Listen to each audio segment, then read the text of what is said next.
Gloria vit l'un des moments les plus pénibles de sa vie. Demain, elle doit être expulsée. Quelques amis sont venus l'aider à faire place nette. Tu veux la mettre dans ce carton?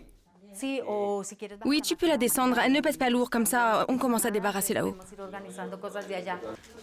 Mais elle n'emmène pas ses affaires bien loin. Pour éviter qu'elles soient saisies, elle les entrepose dans un garage à quelques mètres de sa maison.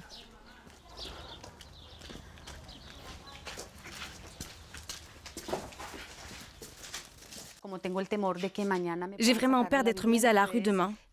Alors j'ai demandé au gérant du lotissement de me laisser entreposer mes affaires dans ce local. Il appartient aux parties communes.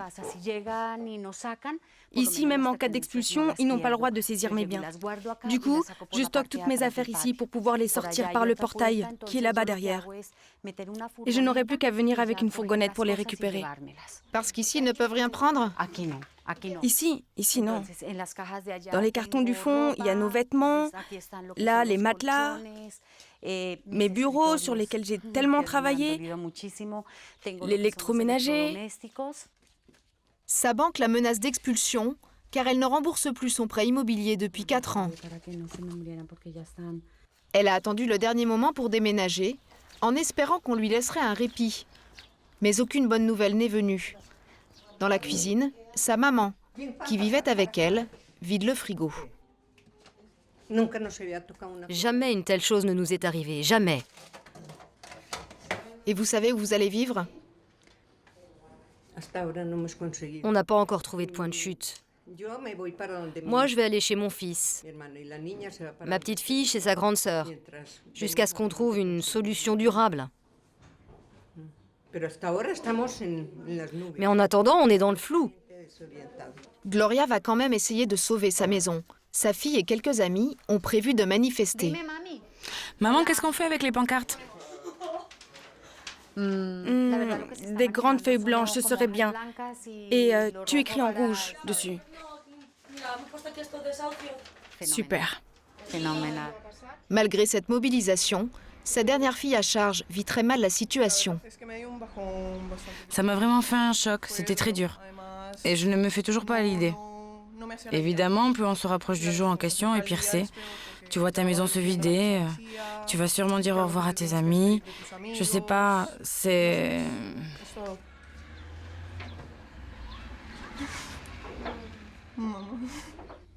Ces dernières années, Gloria travaillait à son compte. Elle vendait des produits financiers. Mais avec la crise, les ventes ont chuté, ses commissions se sont réduites. Elle n'a plus que 600 € par mois pour vivre. Mais du coup, tu fais comment? Eh bien, en fonction de ce que tu gagnes, tu établis des priorités. Au début, pour moi, c'était de rembourser les mensualités de la maison. Au début, j'y arrivais à peu près, mais à la fin, je m'en sortais plus avec la banque. Le jour fatidique est donc arrivé. Dans moins de 12 heures, Gloria et sa famille doivent être mis dehors. Rien qu'à Madrid, il y aurait 60 expulsions par jour qui déclenchent souvent la colère.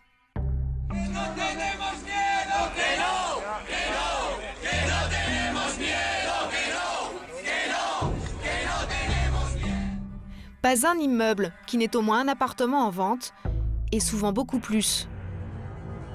En Espagne, plus encore qu'en France, l'État comme les particuliers sont trop endettés. Le pays n'inspire plus confiance au marché financier. Alors désormais, les Espagnols payent beaucoup plus cher leurs emprunts et ça peut tourner à la catastrophe. C'est exactement ce qui est arrivé à Gloria. Comme la plupart de ses compatriotes, elle a un crédit immobilier à taux variable. Ces derniers mois, ses mensualités sont passées de 1 600 € à plus de 2 300 €. Elle ne peut plus rembourser les 350 000 € qu'elle a empruntés. Voilà pourquoi la banque a décidé de se payer elle-même en récupérant sa maison. Après une nuit sans sommeil, Gloria attend son expulsion. Ça y est, la police municipale vient d'arriver. Combien sont-ils? Ils sont 4. Il y a la gendarmerie et la police. Vous avez peur? Oui, j'ai très très peur. Mais il lui reste bien un maigre espoir. Le rapport de force est peut-être en train de changer en Espagne entre les particuliers et les banques. Elles viennent d'obtenir 100 milliards d'euros prêtés par l'Union européenne pour se renflouer. Et du coup, des Espagnols descendent dans la rue pour dénoncer ces expulsions qui, à leurs yeux, ne se justifient plus.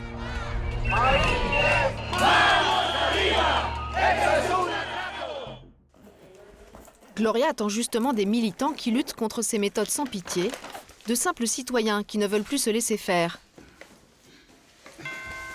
Mais chaque coup de sonnette l'angoisse. La famille redoute l'arrivée du juge chargé d'exécuter la sentence. D'accord, d'accord. Mais qui ça peut bien être? Fausse alerte. Ouvre! Allez, calme-toi. Ma guerrière, qu'est-ce qui se passe? Ce sont en fait les soutiens qui arrivent. Ne pleure pas. Faut que je me retienne de pleurer. La plus motivée, c'est Tatiana. Elle est bien décidée à s'opposer pacifiquement aux forces de l'ordre et elle croit à la réussite de l'opération. Elle-même s'est vue saisir sa maison il y a 1 an. Mais à force de batailler et en mobilisant les médias, elle a obtenu son relogement en HLM et l'annulation de toutes ses dettes. Regarde, on a presque tout rangé là. J'ai peur. Mais tu sais qu'après, tu vas devoir tout remettre à sa place? Je t'assure, j'ai vraiment peur. Tu as volé? Tu as tué? Bah alors, ceux qui nous ont volés, ce sont les banques. Ta banque, elle vient de recevoir 24 milliards d'euros d'aide, sans parler des autres qui vont recevoir des fonds publics.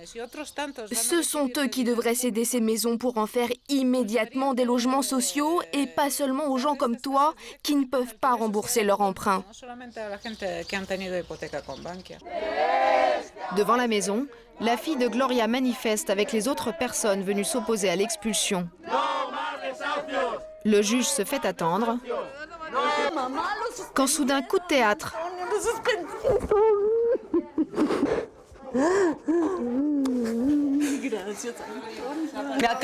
Le tribunal vient de m'appeler. Informée de la mobilisation des militants et peut-être aussi de la présence de médias, la banque a fait machine arrière. Ils ont suspendu l'expulsion.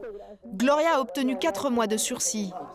Mais ils sont nombreux à avoir déjà dû tirer un trait sur leur vie d'avant la crise.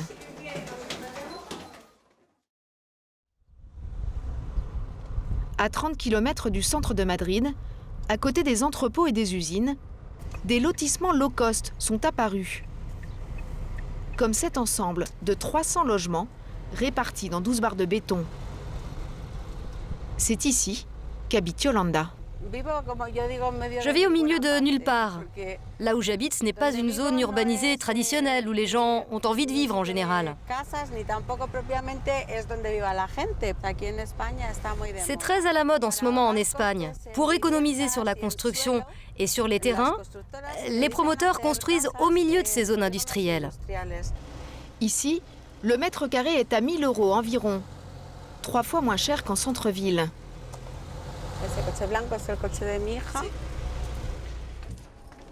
Ça ressemble un peu à un hangar, non? Oui, c'est un peu ça. Vous avez vu ces films américains où il y a des motels plantés à côté des autoroutes? Bah, chez moi, c'est plus ou moins ça. Yolanda vit avec sa fille de 20 ans, Célène. Ça va? Tu dormais? Non, je regardais la télé. Son fils de 22 ans, absent ce jour-là, est aussi à sa charge.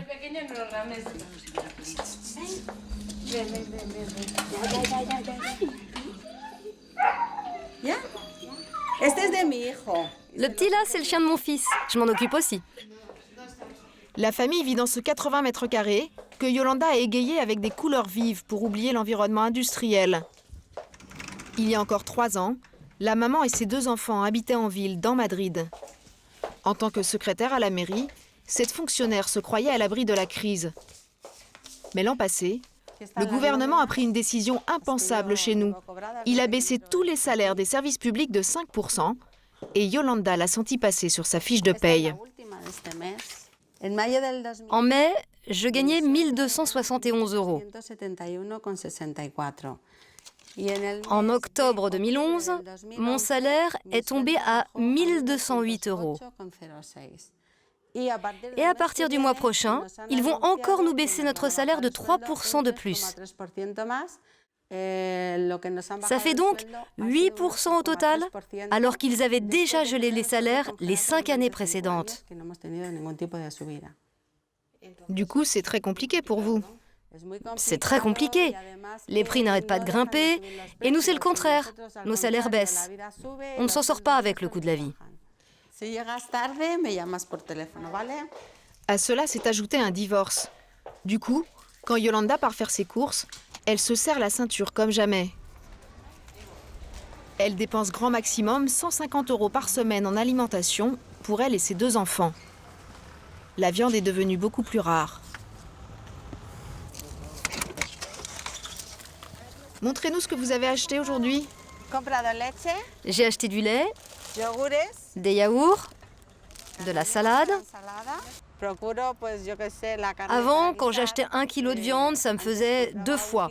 Maintenant, 1 kilo, ça me fait 3 ou 4 fois. J'ajoute des pommes de terre, du riz. J'essaie de garder à peu près la même base, mais en complétant avec d'autres ingrédients. Notre façon d'acheter et de cuisiner a changé en Espagne, parce qu'on ne peut plus manger ni vivre comme avant. Des consommateurs qui ne dépensent plus, cela ne fait pas les affaires des commerçants espagnols. Rideaux de fer baissés, vitrines défigurées par les affiches de liquidation. 12 000 commerces auraient fermé depuis le début de l'année. Près d'1 Espagnol sur 4 est au chômage. L'économie que l'on citait encore en exemple il y a 5 ans s'est effondrée. À Madrid, le quartier dit de la prospérité porte mal son nom.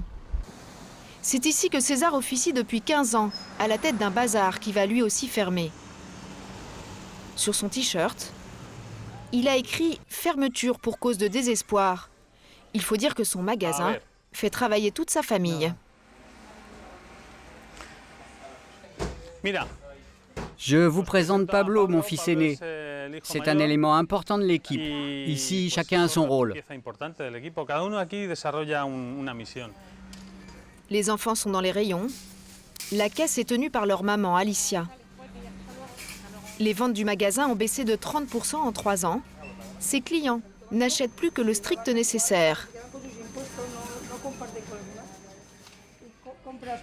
Par exemple, ce cadre photo qui pourrait remplacer celui que j'ai chez moi, eh ben, je le prends pas.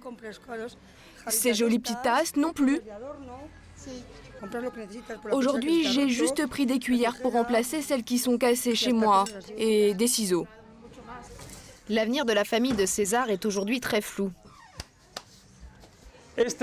Lui, c'est mon petit-fils. C'est la prochaine génération d'entrepreneurs de la famille. Mais il n'aura plus le bazar de son papy. Ah, ça non. Ce qu'il fera, difficile à dire.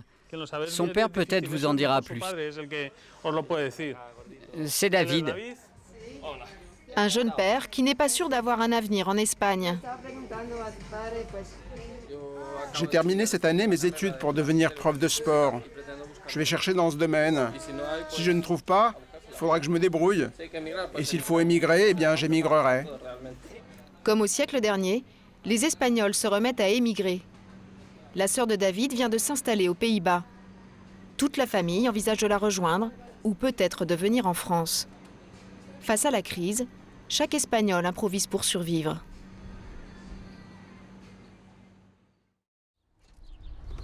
Quand Yolanda a terminé sa journée de fonctionnaire à la mairie, elle entame un deuxième travail. De 17h à 21h, il lui faut beaucoup d'énergie pour se transformer en VRP et vendre des assurances au porte-à-porte. J'ai toute la documentation ici. Ce sont les formulaires de police d'assurance que je dois remplir quand les gens sont intéressés. En général, c'est de l'assurance habitation. Je prends les informations de mes contacts. Mais vous n'aviez jamais fait ce genre de travail dans votre vie? Jamais de ma vie. Le seul formulaire que j'avais rempli comme celui-ci, c'est pour ma propre assurance. Mais ce n'est pas dur d'apprendre un nouveau métier? Si, c'est difficile. Mais c'est ce que j'ai trouvé pour gagner un peu plus d'argent. Sincèrement, je n'aime pas ce travail. Aller déranger les gens chez eux, c'est vraiment pas mon truc.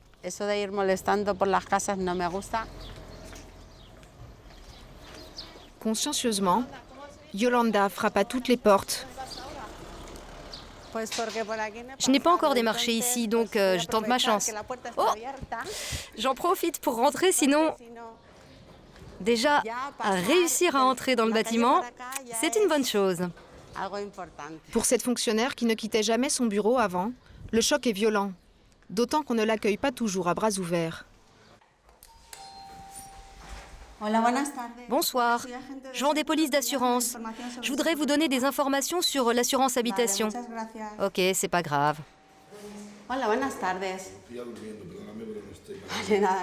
D'accord, merci beaucoup.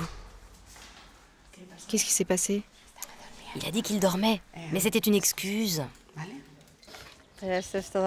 C'est comme ça tous les jours, faut pas croire que c'est juste aujourd'hui. C'est assez démoralisant.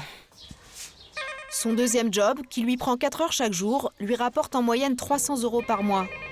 Un petit plus qui lui permet certains week-ends de se payer l'essence pour partir faire un tour à la campagne.